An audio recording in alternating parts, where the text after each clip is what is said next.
Саламатсыңарбы урматтуу окуучулар. Бүгүнкү сабагыбыздын темасы коомдук мамилелерди жөнгө салуу. Укук институту деген эмне? Укук институту бул укук тармагында жайгашкан жана ар түрдүү коомдук мамилелерди жөнгө салуучу укук нормаларынын жыйындысы. Юридикалык норма укуктун башкы элементи, уячасы болуп саналат. Ал эми укуктук институт баштапкы укуктук жамаат катары эсептелет. Институт бул ошол тармактын негизги бөлүгү.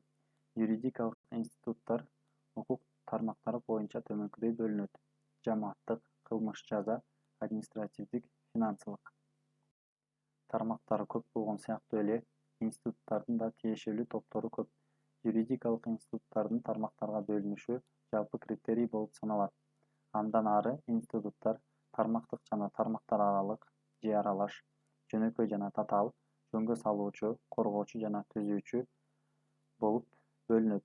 Тармак ичиндеги институт бир укук тармагынын ченемдеринен, ал эми тармактар аралык институт эки же андан көп тармактын ченемдеринен турат. Жөнөкөй институт көбүнчө кичинекей жана башка бөлүмдөрдү камтыйт. Татаал институт салыштырмалуу чоң, анткени ал субинституттар деп аталуучу чакан автономдуу субъектилерди камтыйт.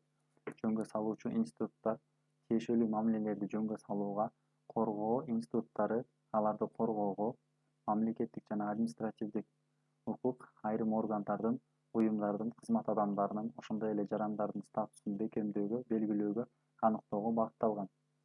Укук институту бул укук тармагынын өзүнчө бир бөлүгүн түзгөн укук ченемдеринин жыйындысы.